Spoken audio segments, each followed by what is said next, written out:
Sa lahat, maayong gabi sa inyong tanan. And sa tanan mga Bisaya diha, daghang salamat sa inyong pagpunta ngayon dito sa pagsama po sa amin. Upang, Okay, so, okay na. Maraming salamat po.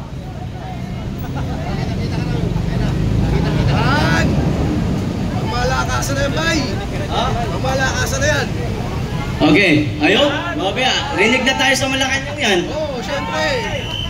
Okay, magandang gabi muli sa inyong lahat. And maraming salamat po sa inyong pagparito. Sa lahat po ng mga nanonood sa amin ngayong gabi, sa lahat ng mga nandyan ngayon sa nakatutok sa YouTube, no? And bilang ho, isa sa mga sumusuporta sa mga Duterte, dahil tayo kasi makabayan tayo at alam po natin na ang mga Duterte ang sila hong tumutupad ng kanila hong tungkulin para po sa taong bayan. Kaya nga po mga kababayan, kung totoo po talaga, sino si BP yan? Ha? Oo, pagsalitain mo na dito. Okay mo. Pagsalit. Attorney Sal. Attorney Sal. Okay na, dumaan lang pala si attorney. And mamaya-maya, dadaan ulit yan dito. At magsasalita din yan kasi kagabi nagsalita din yan dito. So balikan ko, no, yung mga kababayan po natin na nanonood po ngayon sa mga YouTube dahil kasi wala na tayong aasahan kung pag-uusapan po natin ang media dahil yung mga yan, mga bias ho yan eh. Diba, mga walang kwenta ho ang media ho sa sa panahon ho natin ngayon. Kaya maraming salamat nga po dahil nagkaroon po tayo ng social media. Kaya po mga kababayan, ito po ang aking sasabihin sa mga nanonood po ngayon. Okay, wag ho tayo hanggang lang dyan sa social media. Okay, dahil kailangan po dito ang inyong presensya mga kababayan. Wala ho, kasi kung, di ba, matatapang tayo eh.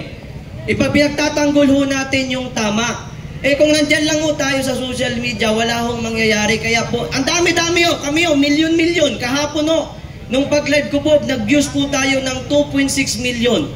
So napakarami ho ng mga nanonood simula kahapon hanggang ngayon mga kababayan. Okay, kaya nga po ngayong gabi inaasahan ho namin, although marami din nag-message sa akin na pupunta daw di umano sila dito ngayong gabi upang makiisa. Grabe ho, matagal ho na panahon na ang pangalang Marcos, ang apelidong Marcos mga kababayan ay nasira.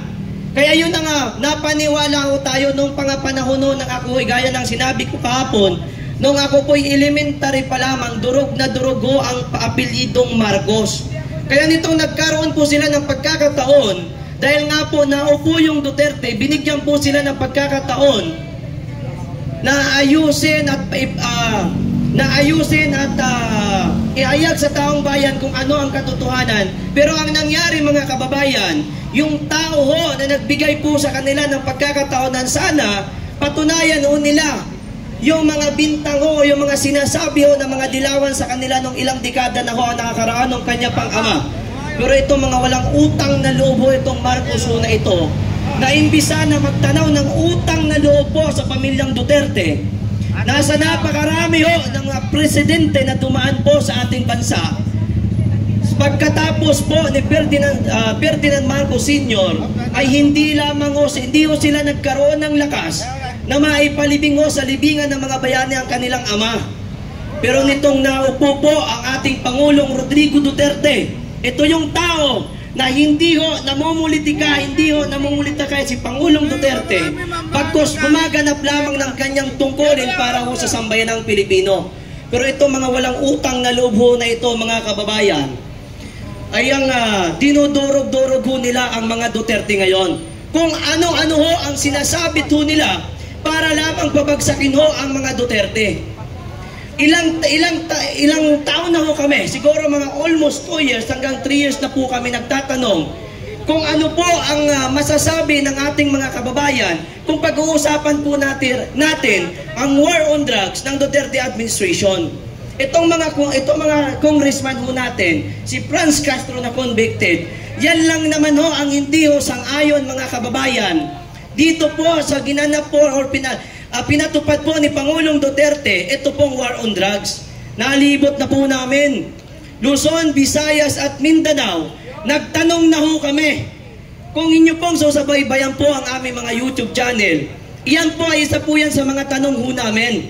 Kung ano nga ba talaga ang pulso ng sambayan ng Pilipino kung pag-uusapan po natin ang war on drugs ng Duterte administration. Mga kababayan, ang lumabas po sa survey ho namin, even mula dito sa Maynila hanggang sa Mindanao, doon sa Bicol region, sila po ay sang-ayon sa war on drugs ng Duterte administration. Kaya itong mga congressman ho na ito, patuloy ho nila yan patuloy ho nilang inahalungkat na marami di umano ang mga napikton, mga buwang-buwang talaga Ito hong mga namatay ho na adik, ito ho na pinagtatanggol ho ngayon. Samantalang mga kababayan, ito hong mga pinatay ho ng mga adik, hindi naman ho nagkakaroon ng investigasyon dyan sa Kongreso. Kaya nga po mga kababayan, itong mga Marcos ho na ito, malaki ho ang kanilang pagkakamali na atakihin ho at kung gusto man nilang pabagsakin ang mga Duterte. Dahil 101% ho, hindi ho mangyayari na mapapabagsak po nila ang mga Duterte. Kaya sa mga kasama namin, na dati ito ulitin ko to, ang kakapal ng mga mukha ninyo mga kasama ko dating mga vlogger. Ito, alam ko nanonood kayo, mga hindot kayo. Di ba alam nyo ba, pag-uusapan ito kasi ang kakapal ng mga mukha ninyo. Di ba? Magkakasama tayo dati nagko-cover sa build ng Duterte administration. LRT1 from Baclaran to Cavite, MRT7, Manila Bay, rehabilitation dun sa marami, subway, skyway ng Pangulong Duterte. Magkakasama tayo noon. Tapos ngayon, nabigyan lang ho kayo ng mukha ng salapi. Nagsipagbaliktaran na kayong kakapal na mga mukha ninyo. Kaya mga kababayan, minsan mayroon dito, alam nyo, mayroon akong vlogger Mayroon akong vlogger na kilala. Hindi ko lang babanggitin dito ang pangalan. Banggitin ko ang pangalan. Ito mga kababayan masaktan na ho kayo kung masaktan.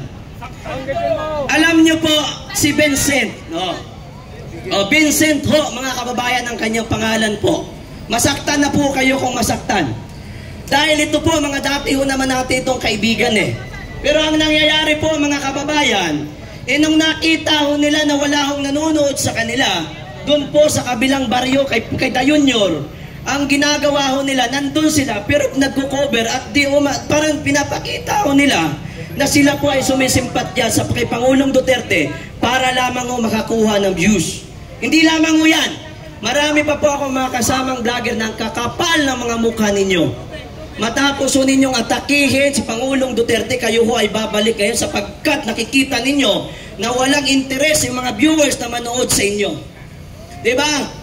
Ang kakapal ng mga mukha ninyo, tapos ngayon, ang pinupuri ninyo, ang mga dilawan na umaatake sa mga Duterte. Samantalang way back 2019, nung ako po'y nagsimula mag-vlog, simula po ng taong 2019 hanggang po natapos ang termino ni Pangulong Duterte, magkakasama ho tayo.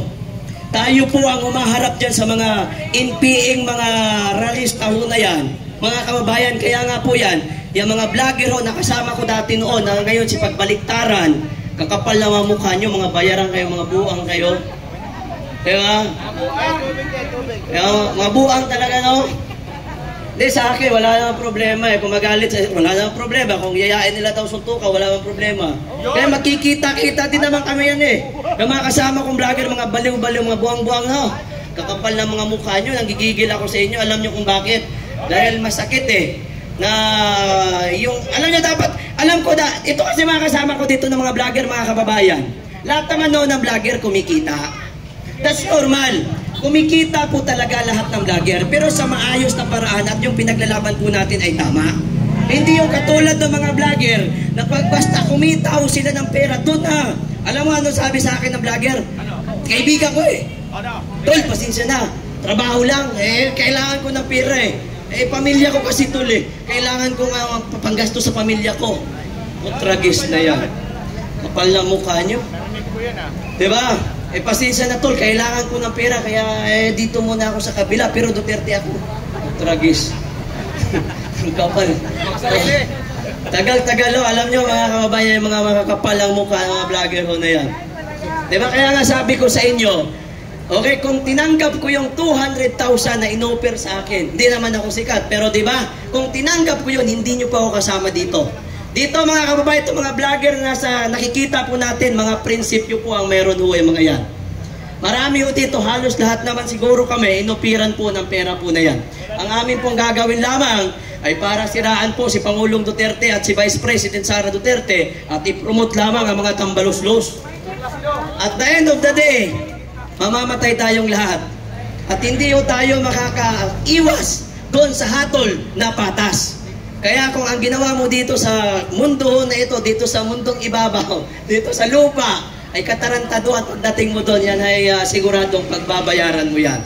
Kaya mga kababayan, panawagan ko ulit sa mga nanonood po dyan ngayon, pakiusap na huwag po tayo hanggang dyan lang ho sa social media.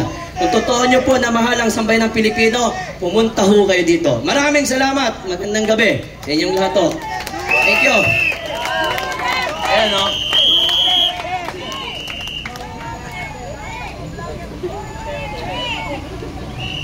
Okay. Sino po ang susunod na gustong magbigay ng saloobin? Pasa ko naman po natin.